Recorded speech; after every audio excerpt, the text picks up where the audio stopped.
오늘 본문은 이스라엘 민족의 국가 체계에 대한 것을 다루고 있습니다. 그 중에서 왕을 세우는 문제를 다룹니다. 왕을 세우기에 앞서서 하나님께서 원하시는 국가의 체계는 신정국가였습니다. 즉 하나님께서 직접 다스리시는 국가입니다. 그래서 지도자로서는 모세나 여호수아처럼 제사장적인 지도자를 세워서 하나님과 백성들 사이에 중보적 역할을 감당하게 하는 것입니다. 그리고 어제 본문처럼 한편으로는 성읍마다 재판관을 세우고 행정관을 세워서 나라의 체계를 갖춰가는 겁니다. 그래서 신앙을 가진 우리로서는 이 이상적인 국가 체계로서는 신정국가를 생각할 수 있습니다. 그리고 궁극적으로 우리가 이제 영원한 하나님 나라를 생각할 때에 하나님께서 친히 다스리시는 그 나라가 바로 하나님의 나라입니다. 그러므로 성경에 나타나 있는 국가, 오늘날의 현대 국가가 대통령제, 입헌군주제 여러 가지 체계를 갖고 있습니다마는 궁극적인 통치 체계는 하나님이 직접 다스리시는 신정의 형태임을 우리가 성경을 통해서 늘 우리의 마음 깊숙한 곳에 기억해야 할 것이라고 생각합니다. 그러나 이 신정국가 체제가 성경이 우리에게 알려주시는 근본적인 하나님의 통치를 반영한 체계입니다마는 장차 이스라엘이 이웃 국가들처럼 자신들에게도 왕을 세우게 해달라고 할 경우를 대비하여 여기 신명기를 통해서 이 대목을 통해서 왕을 세우는 문제에 대해서 지침을 명확하게 주고 계십니다. 우리가 이스라엘의 초대 왕인 사울왕을 세울 때의 과정을 보면 백성들이 왕을 세워줄 것을 당시에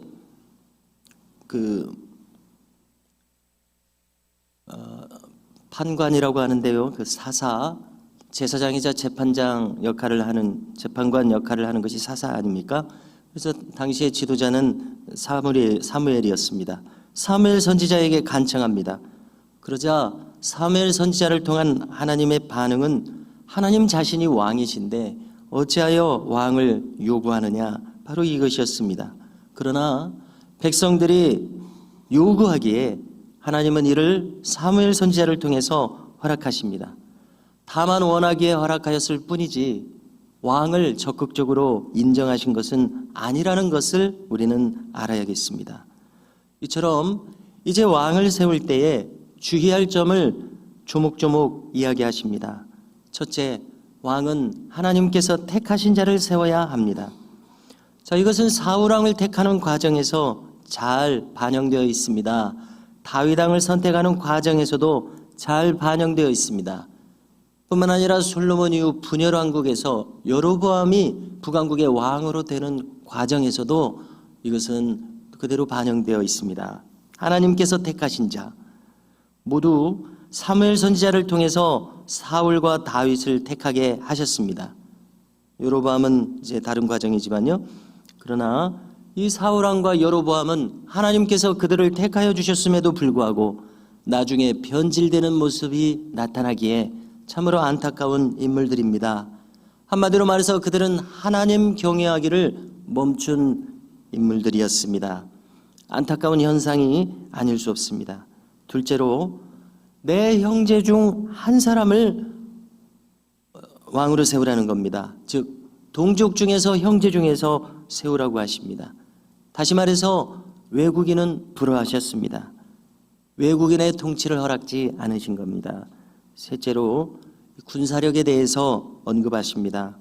병마를 많이 두지 말아라. 그래서 이제 군사력 측정을 목적으로 해서 다윗왕이 그의 말년에 인구를 조사하지 않았습니까? 그러나 그것은 하나님 원하시는 바가 아니었습니다. 그래서 강성한 국가인 것이 확인되었을 때 유술, 침략이라도 할 심산이었는지 이렇게 우리가 의구심을 가지게 되지 않습니까? 바로 이 점입니다. 군사력에 대해서는 병마를 많이 두지 말라. 국가를 지킬 정도면 족하지 과도한 군사력을 금하셨음을 알 수 있습니다. 이것은 인간의 정복력으로 변질될 가능성이 있기 때문이라고 여겨집니다. 애굽은 병마의 주산지로 알려져 있습니다. 그래서 병마를 많이 확보하려고 하려면은 애굽과 교역을 해서 병마를 사와야 됩니다. 그런데 하나님께서는 이것을 금하셨습니다. 금하신 이유는 그와 같은 교역은 애굽의 종살이로 다시 이어지는 것을 우려했기 때문이 아닌가 하는 인상을 오늘 말씀을 통해서 받습니다. 말을 사오려면 뭔가 대가를 줘야 되지 않겠습니까? 그래서 이것은 뭔가 불평등한 교역으로 뭔가 이스라엘 백성들의 인력을 그쪽에 가져다 줘야 하는 그러한 교역으로 이어질 우려가 있었지 않았나 이렇게 여겨지고요. 넷째로 왕은 아내를 많이 두지 말라고 합니다. 이것은 한 단계 더 생각해 본다면 외교력 강화를 위해서 정략적으로 이웃 나라의 여인들과 결혼해야 하는 것을 의미한다고 생각을 하게 됩니다. 외교라고 하는 것은 주는 것이 있으면은 받는 것이 있으면은 주는 것이 있어야 합니다. 외국 여인을 맞아들인다고 하는 것은 그 나라의 문화도 함께 받아들이는 것을 뜻합니다. 특히 문화 중에 최정점에 있는 것은 종교입니다. 종교를 받아들이는 것과 마찬가지입니다. 그래서 우리가 솔로몬의 예를 통해서 알 수 있듯이 이것은 필연적으로 왕실에서부터 앞장서서 우상 숭배를 도입하는 것으로 이어지게 됩니다. 그리하여 유다 왕국 말기에는 어떠한 상황까지 이뤄집니까? 성전 마당에까지 우상의 주상을 세우는 데까지 이르게 됩니다. 얼마나 참담한 일입니까? 우려했던 결과가 필연적으로 왔었던 것입니다. 그러므로 하나님께서는 여자를 많이 두지 말라, 아내를 많이 두지 말라 이렇게 금하십니다. 다섯째로는 재물에 대한 것입니다. 왕은 은금을 많이 두지 말라고 합니다. 왕은 사사로운 자리가 아니라는 겁니다. 자신을 위해서 채우는 자리가 아니라고 오늘 말씀하고 있습니다. 우리는 동서 고금을 막론하고 권력자들의 부정축제를 참 잘 알고 있습니다. 백성들의 고열을 짜서 자신을 배불리게 할 위험이 큽니다. 모름지기 물질이란 필요 이상은 해로운 대로 흐르기 십상입니다. 다음으로 가장 중요한 것을 거론하시는데요. 왕의 덕목으로서 율법서를 늘 가까이 하라는 명령입니다. 이 점이 중요한 것은 왜입니까? 사람의 행동과 또 말은 그의 사상에서부터 나오기 때문에 그렇습니다. 어떤 사람이 이러저러한 말과 행동을 했습니다. 그러면 그의 사상이 그리하기 때문에 그러한 결과가 나온 것을 우리는 짐작하게 됩니다. 헬라 철학에 있어서 참 거두라고 할 수 있는 플라톤은 그가 이 국가론이라고 하는 그의 글에서 철인왕이라는 것을 주장했습니다. 철인왕 무슨 뜻입니까? 그냥 왕이어서는 안 되겠다는 겁니다. 철학자이면서 왕이어야 이상적인 국가를 세울 수 있겠다는 것입니다. 참으로 일리 있는 말이 아닐 수 없습니다.